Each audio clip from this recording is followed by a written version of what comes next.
Hello साथियों, good morning, जय हिंद। मैं आकाश तिवारी आप सभी बच्चों का स्वागत करता हूं फिर से ऑनसेट एग्ज़ाम के चैनल पे। जितने भी हमारे प्यारे बच्चे एसएससी जीडी की तैयारी कर रहे हैं, जल्दी से क्लास में जुड़ जाएंगे। आज के सेशन में हम साथ ही हिंदी का मॉडल पेपर 22 डिस्कस करने वाले हैं, जो कि पिछले साल एग्ज़ाम में पूछा गया क्वेश्चन पेपर है। इस सेशन में हम टोटल 20 प्रश्न का डिस्कशन करेंगे। आपको सभी प्रश्न का जवाब कमेंट में देना है। तो चलिए आज के सेशन को शुरू करते हैं। तो एक बार सभी बच्चे जो क्लास को देख रहे हैं, एक बार सेशन को लाइक कर देंगे और इस सेशन को अपने सभी दोस्तों के पास शेयर कर देंगे जो एसएससी जीडी की तैयारी कर रहे हैं, ताकि वो बच्चे भी जल्दी से क्लास में जुड़ जाएं। तो चलिए बच्चों, आज का हिंदी का पहला प्रश्न देखते हैं। तो क्वेश्चन नंबर फर्स्ट साथी आपके सामने आ गया है। कायान कबीले की महिलाएं दुनिया में क्यों लोकप्रिय हैं? नेकलेस पहनने के कारण, कायान कबीले में रहने के कारण, लंबी गर्दन के कारण, या फिर थाईलैंड में विशेष गुफा में रहने के कारण। देखिए साथी, जो कायान कबीले की महिलाएं हैं ये थाईलैंड से संबंधित हैं, ठीक है ना। और ये दुनिया में लोकप्रिय क्यों हैं?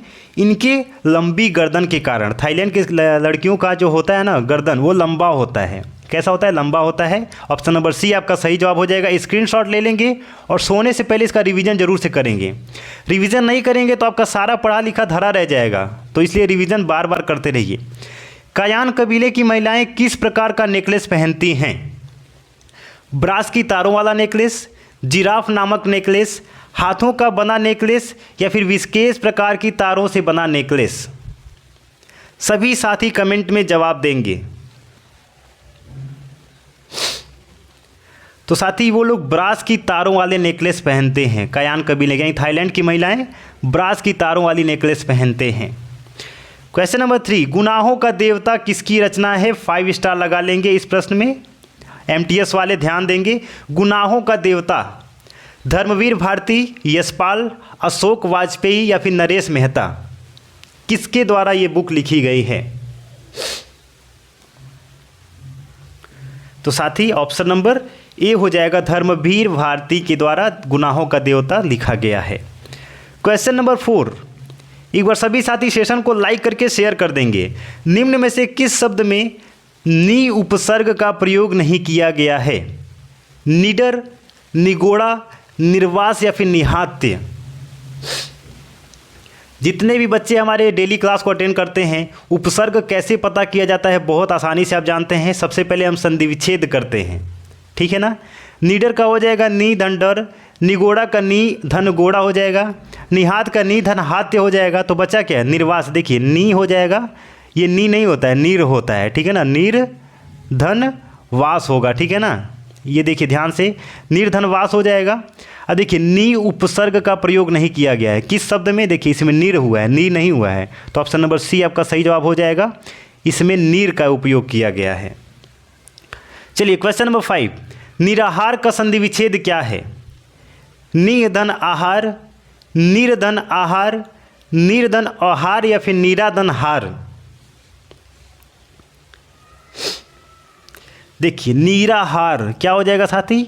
निधन आहार हो जाएगा। ऑप्शन नंबर ए आपका सही जवाब हो जाएगा। स्क्रीनशॉट लेते जाएंगे। कुबेर शब्द के सही पर्यायवाची शब्द हैं। 5 स्टार लगा लेंगे फिर से। जीडी, एमटीएस, आरपीएफ सब लगा लेंगे लोग। Kitraresh, Dhanad, Madan. Option number B, Madan Manoj Yaksharaj. C, Rajraj Kitraresh Dhanadhip. D, Rajraj Madan Manoj.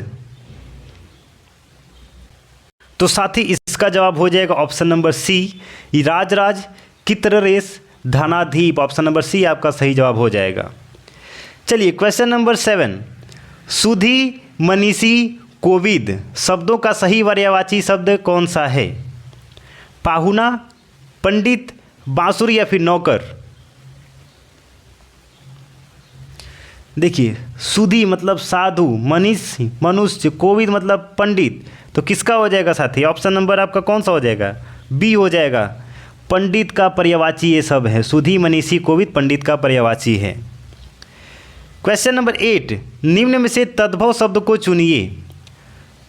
पत्र, हुलास, आलस्य, अंधेरा।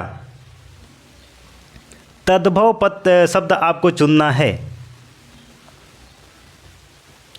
अब देखिए पत्र का हो जाएगा आपका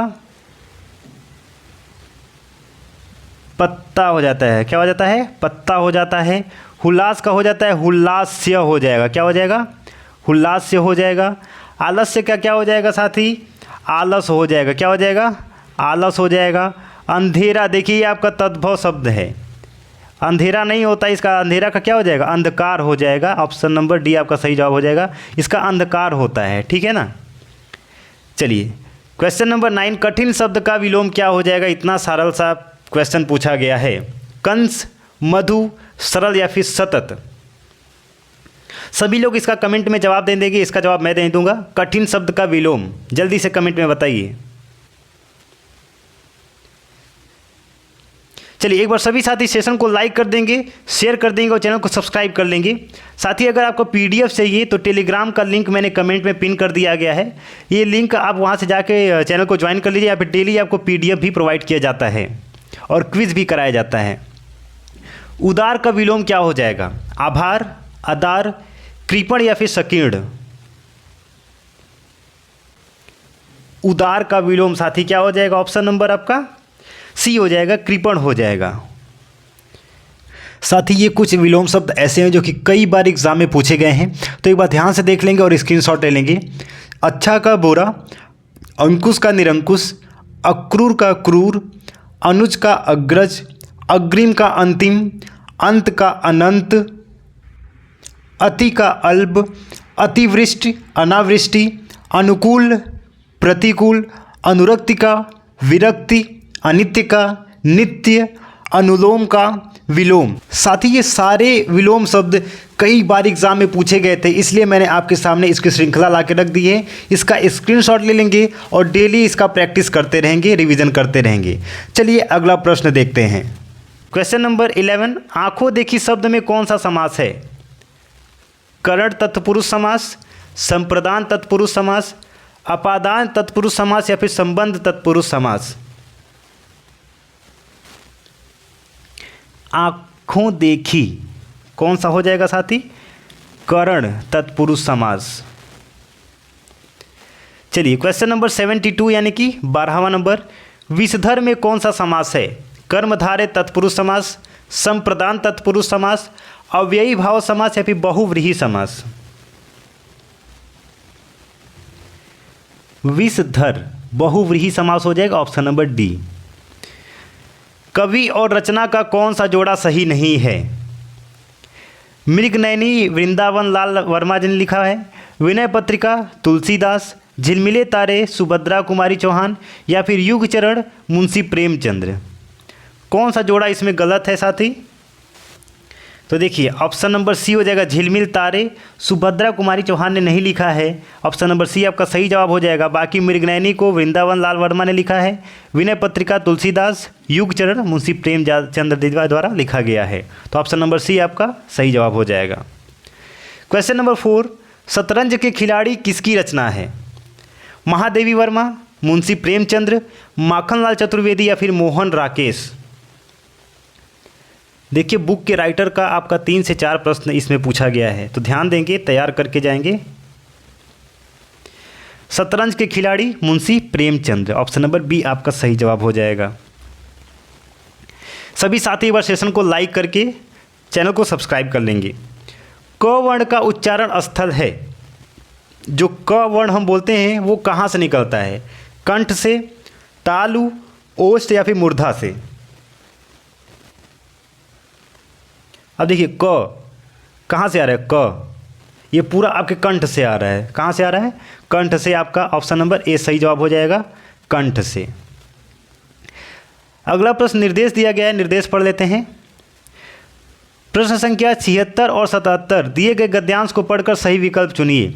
साथ ही यहाँ पे हम गद्यांश नहीं कर रहे हैं क्योंकि गद्यांश को पढ़ के हमारा टाइम वेस्ट होगा और ये बहुत ही ईजी होता है, गद्यांश में ही आपको उसका आंसर मिल जाता है। हम अगला प्रश्न देखते हैं। महरी किसे कहा जाता है? महरी की पत्नी, काम वाली, पड़ोसन या फिर अनजान औरत। मैं थोड़ा पानी पी लेता हूं, तब तक आप इसका जवाब दीजिए।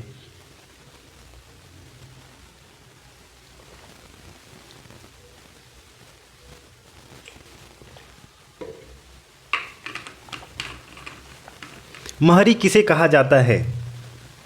तो इसका जवाब क्या हो जाएगा साथी? ऑप्शन नंबर बी हो जाएगा, काम वाली। देखिए गांव में लोग बोलते हैं ना, महरी को बुला लाइए, महरीन को बुला लाइए, तो ऑप्शन नंबर बी हो जाएगा, काम वाली। चलिए क्वेश्चन नंबर 19, अनुच्छेद में घृणा का पर्यायवाची शब्द क्या होगा? तृष्णा, झगड़ना, वितृष्णा या फिर साझा? देखिए घृणा मतलब क्या होता है? अंदर से बहुत ही ज़्यादा किसी के लिए गुस्सा लाना, तो उसमें क्या हमारा उत्पन्न होगा? झगड़ा हो जाएगा, ठीक है ना, घृणा का झगड़ा हो जाएगा। आज का अंतिम प्रश्न, भारत के संविधान में पहला संशोधन किस वर्ष किया गया था? ये आप लगा लेंगे, 50 स्टार लगाएंगे इसमें। क्यों? क्योंकि ये कई बार एग्जाम में हर शिफ्ट में पूछा गया, हर साल की बात छोड़िए, और ये लगभग हर सेशन में पूछा गया है, जीडी, एमटीएस, आरपीएफ सब में। भारत के संविधान में पहला संशोधन किस वर्ष किया गया था? 1954, 1950, 1959 या फिर 1951 में?